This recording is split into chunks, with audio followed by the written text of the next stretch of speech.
নমস্কার বন্ধুরা, সকলকে আমার চ্যানেলে স্বাগত। কেন্দ্রীয় সরকারের তরফ থেকে অতি সম্প্রতি প্রবীণ নাগরিকদের জন্য একটি দুর্দান্ত পরিষেবা বা সুবিধা ঘোষণা করা হয়েছে। এই সুবিধার অন্তর্গত একজন প্রবীণ নাগরিক যদি কেন্দ্রীয় সরকারের এই প্রকল্পে নিজেদের নাম নথিভুক্ত করে বা আবেদন করে থাকে, তাহলে তাকে প্রতি মাসে মাসে ৩,০০০ টাকা করে আর্থিক সহায়তা প্রদান করা হবে কেন্দ্রীয় সরকারের পক্ষ থেকে। কারা কারা এই প্রকল্পের জন্য নিজের নাম নথিভুক্ত করবেন, কিভাবে করবেন, কোন কোন ডকুমেন্টস প্রয়োজন হবে বা কোথায় করবেন, সকল কিছু আজকের ভিডিওতে বিস্তারিতভাবে আলোচনা করব। প্রকল্পে আবেদন করার সময় আপনার ভিডিওটি দেখার প্রয়োজন হতে পারে, তাই চ্যানেলটিকে এখনই সাবস্ক্রাইব করে নিন, যাতে আবেদন করার সময় আপনি ভিডিওটি দেখে দেখে প্রকল্পটিতে আবেদন করতে পারেন। আর এই ভিডিওটি ভালো লেগে থাকলে অবশ্যই একটি লাইক করুন এবং সকলের সঙ্গে শেয়ার করুন, আর অবশ্যই চ্যানেলটিকে সাবস্ক্রাইব করে রাখুন। তাহলে চলুন কেন্দ্রীয় সরকারের তরফ থেকে ঘোষণা করা প্রবীণ নাগরিকদের জন্য সেই অভিনব প্রকল্পটির ব্যাপারে আমরা বিস্তারিত জেনে নিই। কেন্দ্রীয় সরকারের এই অভিনব প্রকল্পটির মাধ্যমে প্রবীণ নাগরিকদের কাছে একটি দারুণ সুযোগ থাকছে। তিনি যদি এই প্রকল্পটি, অর্থাৎ কোনো প্রবীণ নাগরিক বা সিনিয়র সিটিজেন যদি এই প্রকল্পটিতে নিজের নাম নথিভুক্ত করে থাকেন, তাহলে তার ৬০ বছর বয়সের পর থেকে তিনি যতদিন বেঁচে থাকবেন, অর্থাৎ আজীবন তাকে কেন্দ্রীয় সরকারের তরফ থেকে প্রতি মাসে মাসে ৩,০০০ টাকা করে সহায়তা প্রদান করা হবে। এমনকি আরও একটি সুযোগ দেওয়া হয়েছে যে আবেদনকারী যদি পুরুষ হয়ে থাকেন, তাহলে সেক্ষেত্রে আবেদনকারীর মৃত্যুর পর তার ওয়াইফকে, অর্থাৎ তার স্ত্রীকে প্রতি মাসে মাসে ৩,০০০ টাকার ৫০%, অর্থাৎ ১,৫০০ টাকা করে কেন্দ্রীয় সরকারের তরফ থেকে সহায়তা প্রদান করা হবে। কিন্তু এই সুযোগটি শুধুমাত্র পুরুষদের ক্ষেত্রে প্রযোজ্য। মহিলা আবেদনকারীর ক্ষেত্রে মহিলা আবেদনকারীর মৃত্যুর পর তার হাজবেন্ডকে কিন্তু এই ৫০%, অর্থাৎ ১,৫০০ টাকা সহায়তাটি প্রদান করা হবে না। এবার আমরা জানবো এই প্রকল্পটিতে আবেদনের পদ্ধতির ব্যাপারে। এই প্রকল্পটিতে আবেদন দুটি ভাবে করা যায়। একটি হলো অফলাইনের মাধ্যমে, যে কোনো সিএসসি বা কমন সার্ভিস সেন্টারে গিয়ে এই প্রকল্পটিতে আবেদন করা যায়, এবং দ্বিতীয় যে পদ্ধতি সেটি হলো অনলাইনের মাধ্যমে নিজের মোবাইলের সাহায্যে আপনি বাড়িতে বসেই এই প্রকল্পটিতে আবেদন করতে পারেন। এবার আমরা জানবো এই প্রকল্পটিতে আবেদন করার জন্য কোন কোন ডকুমেন্টস প্রয়োজন হচ্ছে। এই প্রকল্পটিতে আবেদন করার জন্য অবশ্যই আবেদনকারীকে নিজের আধার কার্ড অবশ্যই রাখতে হবে, অর্থাৎ আধার কার্ড ম্যান্ডেটারি। তার সাথে সাথে সেই আবেদনকারীর নামে জনধন অ্যাকাউন্ট থাকতে হবে, অর্থাৎ জনধন অ্যাকাউন্ট, অর্থাৎ সিএসপি সেন্টার, গ্রাহক সেবা কেন্দ্র, যে সমস্ত গ্রামে গ্রামে বা বিভিন্ন শহরে বা ছোট বাজারে খোলে, সেই গ্রাহক সেবা কেন্দ্রে যে জিরো ব্যালেন্সের অ্যাকাউন্ট খোলা যায়, সেই জনধন অ্যাকাউন্ট থাকতে হবে। যদি কোনো কারণবশত সেই আবেদনকারীর নামে জনধন অ্যাকাউন্ট না থেকে থাকে, তাহলে সেক্ষেত্রে কোনো সেভিংস অ্যাকাউন্ট থাকলেও এটা প্রযোজ্য, অর্থাৎ সেভিংস অ্যাকাউন্ট থাকলেও হবে। তৃতীয়ত যে ডকুমেন্টসটি প্রয়োজন সেটি হলো আবেদনকারীর অবশ্যই রিসেন্ট কালার পাসপোর্ট সাইজের ছবি লাগবে। চতুর্থত, সে আবেদনকারীকে একটি অবশ্যই চালু মোবাইল নাম্বার প্রোভাইড করতে হবে। এবং পঞ্চমত, সে আবেদনকারী নমিনির বিবরণ সম্বলিত একটি ডকুমেন্টস বা আধার কার্ড এক্ষেত্রে এখানে প্রয়োজন, অর্থাৎ যিনি নমিনিকে অ্যাড করবেন, যে নমিনি থাকবেন, সেই নমিনির আধার কার্ড এখানে নিয়ে যেতে হবে। তাহলে এগুলি ছিল প্রয়োজনীয় ডকুমেন্টসের তালিকা। এবার আমরা জানবো অফলাইনের মাধ্যমে এই প্রকল্পটিতে আবেদনের পদ্ধতি। আপনি যদি এই প্রকল্পটিতে অফলাইনের মাধ্যমে আবেদন করতে চান, তাহলে সেক্ষেত্রে আপনাকে নিকটবর্তী কোনো সিএসসি, অর্থাৎ কমন সার্ভিস সেন্টারে যেতে হবে। এটি প্রত্যেকটি এরিয়াতে একটি করে কমন সার্ভিস সেন্টার আছে। আপনি খোঁজ নিয়ে দেখতে পারেন যে আপনার এরিয়ার কাছাকাছি কোথায় কমন সার্ভিস সেন্টার আছে, সেখানে গিয়ে আপনি আবেদন করতে পারেন। অর্থাৎ কমন সার্ভিস সেন্টার ছাড়া আপনি কিন্তু আবেদন করতে পারবেন না। এবার কমন সার্ভিস সেন্টারে এর আগে আমি যে সমস্ত প্রয়োজনীয় ডকুমেন্টসগুলির কথা বললাম, সমস্ত ডকুমেন্টস অরিজিনাল আপনাকে নিয়ে যেতে হবে, জেরক্স আপনার চলবে না, অর্থাৎ অরিজিনাল সমস্ত ডকুমেন্টস নিয়ে যেতে হবে। তারপর সেই সিএসসি, অর্থাৎ কমন সার্ভিস সেন্টারে যিনি ভিলেজ লেভেল অপারেটর থাকবেন, অর্থাৎ ভিএলই থাকবেন, সেই অপারেটরকে আপনি আপনার সমস্ত ডকুমেন্টস প্রদান করবেন।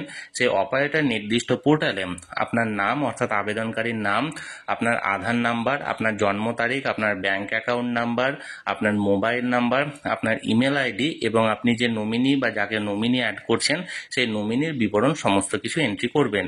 এরপর ডেমোগ্রাফিক পদ্ধতির মাধ্যমে আপনার ইউআইডিএআই ডাটাবেস যাচাই করা হবে। ডেমোগ্রাফিক পদ্ধতি হচ্ছে আপনার ফিঙ্গারপ্রিন্ট স্ক্যানারের সাহায্যে আপনার প্রথমে ফিঙ্গারপ্রিন্ট নেওয়া হবে, এবং ফিঙ্গারপ্রিন্ট নেওয়ার পর আধার কার্ডে যে সমস্ত তথ্য আপনি আপলোড করেছেন, সেই আধার কার্ডের সমস্ত তথ্যের সাথে আপনি আবেদনের ফর্মে যে সমস্ত তথ্য দিয়েছেন সেই তথ্যের একটি ম্যাচ করা হবে। সমস্ত কিছু ম্যাচ হয়ে যাওয়ার পর আপনি যে ব্যাংক অ্যাকাউন্টটি এখানে অ্যাড করেছেন, সেই ব্যাংক অ্যাকাউন্ট থেকে আপনার এই প্রকল্পটির চার্জ হিসাবে বা ফি হিসাবে বয়স অনুপাতে সর্বোচ্চ ২০০ টাকা আপনাকে চার্জ করা হবে, যেটি আপনার ব্যাংক অ্যাকাউন্ট থেকে অটোমেটিক ডেবিট হয়ে যাবে। অর্থাৎ আপনার যেরকম বয়স হবে সেই অনুযায়ী ম্যাক্সিমাম ২০০ টাকা পর্যন্ত চার্জ করা হবে, এবং সেটা আপনি যে ব্যাংক অ্যাকাউন্টটা এখানে আপলোড করেছেন সেই ব্যাংক অ্যাকাউন্ট থেকে অটোমেটিক ডেবিট হয়ে যাবে। এর এরপর আপনার আবেদনের একটি ফর্মের প্রিন্ট আউট বেরোবে এবং যে টাকাটি আপনি প্রদান করলেন ফিজ হিসাবে সেই ফিজের একটি রিসিপ্ট বেরোবে। এরপর আবেদনের প্রিন্ট আউটে এবং আপনার পেমেন্ট রিসিপ্টে আপনার সিগনেচার নিয়ে সেই দুটিকে সিস্টেমে আপলোড করা হবে স্ক্যান করে। আপলোড করার পর এটিকে সাবমিট করতে হবে। সাবমিট করার পর আপনার নামে একটি ইউনিক নাম্বার তৈরি হবে, যেটি আপনার নাম্বারই থাকবে এবং এটি ভবিষ্যতের জন্য আপনাকে এই নাম্বারটি মনে রাখতে হবে। এবং সেই সাথে সাথে একটি প্রিন্ট আউট আসবে। এই প্রকল্পটিতে আপনি যে আবেদন করেছেন সেই আবেদনের ডকুমেন্টস হিসাবে প্রিন্ট আউটটিকে অবশ্যই ভবিষ্যতের জন্য রেখে দিতে হবে, এটি কখনোই আপনি হারাবেন না। এরপর আপনারা যদি চান অনলাইনে এই প্রকল্পটিতে আবেদন করার জন্য, তাহলেও আপনি অনলাইনে আবেদন করতে পারেন। এক্ষেত্রে নির্দিষ্ট ওয়েবসাইটে আপনাকে মোবাইল থেকে যেতে হবে। সেখানে গিয়ে প্রথমত আপনার নাম্বারটাকে রেজিস্টার করতে হবে, অর্থাৎ আপনার মোবাইল নাম্বারটা রেজিস্টার যেহেতু থাকবে না, আপনাকে প্রথমে আপনার সমস্ত তথ্য এবং মোবাইল নাম্বার দিয়ে একটি ওটিপির সাহায্যে আপনাকে রেজিস্টার করাতে হবে। রেজিস্টার করার পর আপনার এবার লগ ইন করতে হবে। সেই ইউজার আইডি এবং পাসওয়ার্ড দিয়ে আপনাকে লগ ইন করে নির্দিষ্ট পোর্টালে আপনার সমস্ত তথ্য এখানে আপলোড করতে হবে। সমস্ত তথ্য আপলোড করার পর আপনার এক্ষেত্রে ওটিপি ভেরিফিকেশন হবে মোবাইল নাম্বারের সাহায্যে। ওটিপি ভেরিফিকেশনের মাধ্যমে আপনি আবেদন করবেন। এক্ষেত্রে মনে রাখা দরকার, আপনার আধার কার্ডের সাথে যদি মোবাইল নাম্বারটি লিঙ্ক না থাকে তাহলে আপনি এই প্রকল্পটির মাধ্যমে আবেদন করতে পারবেন না। কারণ এই প্রকল্পটিতে আবেদন করার জন্য আধার কার্ডের সাথে মোবাইল নাম্বার লিঙ্ক হওয়া প্রয়োজন এবং সেই নাম্বারে ওটিপি ভেরিফিকেশন হবে আধার কার্ডের, তবে আপনি এই প্রকল্পটিতে আবেদনটি সাবমিট করতে পারবেন। যদি আপনার আধার কার্ডের সাথে মোবাইল নাম্বার লিঙ্ক না থাকে তাহলে সেক্ষেত্রে আপনি অফলাইনে কোনো সিএসসি সেন্টারে গিয়ে এই প্রকল্পটিতে আবেদন করতে পারেন।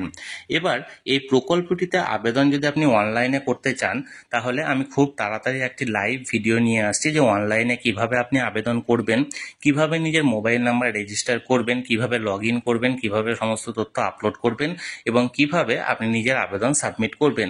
সমস্ত কিছুর একটি লাইভ ভিডিও আমি খুব তাড়াতাড়ি নিয়ে আসবো। সেই লাইভ ভিডিও যদি দেখতে চান অবশ্যই কমেন্ট করে জানান আর এই চ্যানেলটিকে অবশ্যই সাবস্ক্রাইব করে রাখুন। এবার আমরা জানবো এই প্রকল্পটিতে কারা কারা আবেদন করতে পারবেন না। এই প্রকল্পটির সুবিধা এই সমস্ত ব্যক্তিরা পারবেন না। প্রথমত হলো আয়কর প্রদানকারী। এক্ষেত্রে মনে রাখা দরকার, আপনি আইটিআর ফাইল করছেন সেটি আলাদা বিষয় এবং আপনি আয়কর প্রদান করছেন সেটি আলাদা বিষয়। আপনার ইয়ারলি অর্থাৎ কোনো অর্থবর্ষে টোটাল ইনকাম যদি 7 লক্ষ টাকার কম হয় সেক্ষেত্রে আপনি আয়কর প্রদান করছেন না, এক্ষেত্রে আপনি আবেদন করতে পারেন। কিন্তু যখন আপনার ইয়ারলি ইনকাম 7 লক্ষ ছাড়িয়ে যাবে তাহলে সেক্ষেত্রে আপনাকে অবশ্যই আয়কর প্রদান করতে হবে।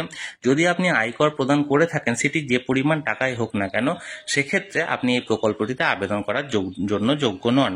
এছাড়াও আপনি যদি নিউ পেনশন স্কিম বা এনপিএস এর সদস্য হয়ে থাকেন কখনো, তাহলে সেক্ষেত্রে আপনি এই প্রকল্পের সুবিধা পাবেন না।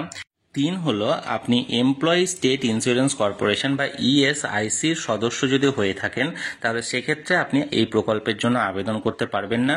এবং 5 নম্বর হলো আপনি যদি এমপ্লয়িজ প্রভিডেন্ট ফান্ড অর্গানাইজেশন বা ইপিএফও সদস্য হয়ে থাকেন তাহলে সেক্ষেত্রে আপনি এই প্রকল্পে আবেদন করতে পারবেন না। অর্থাৎ আপনি আয়কর প্রদান করে থাকলে এই প্রকল্পটি আপনার জন্য নয়। আপনি যদি এনপিএস এর সদস্য হন তাহলে এই প্রকল্পটিতে আপনি আবেদন করতে পারবেন না।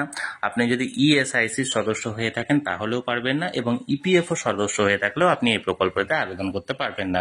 বাদবাকি সকলেই এই প্রকল্পটিতে আবেদন করতে পারে।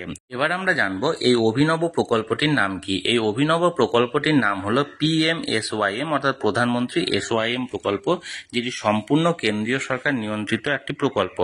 এই প্রকল্পের মাধ্যমে নিশ্চিতভাবে আপনি প্রতি মাসে মাসে 3000 টাকা করে পেনশন পাবেন বা প্রতি মাসে মাসে 3000 টাকা করে সহায়তা পাবেন আপনার 60 বছর বয়স পেরিয়ে যাওয়ার পর। তাহলে বন্ধুরা, এই প্রকল্পটির ব্যাপারে একটি বিস্তারিত তথ্য দেওয়ার আমি চেষ্টা করলাম আপনাদেরকে। আর তাছাড়াও অনলাইনে কিভাবে এই প্রকল্পটিতে আবেদন করবেন সে ব্যাপারেও একটি বিস্তারিত লাইভ ভিডিও আমি নিয়ে আসব। সেই ভিডিওটি দেখতে চাইলে অবশ্যই কমেন্ট করে জানান আর এই চ্যানেলটিকে অবশ্যই সাবস্ক্রাইব করে রাখুন। আর এই সংক্রান্ত যদি কোনো প্রশ্ন থাকে অবশ্যই কমেন্ট করে জানান, আমি চেষ্টা করব আপনাদের সকলের প্রশ্নের যথাযথ উত্তর দেওয়ার। আর এই ভিডিওটি ভালো লেগে থাকলে অবশ্যই একটি লাইক করুন এবং সকলের সঙ্গে শেয়ার করুন।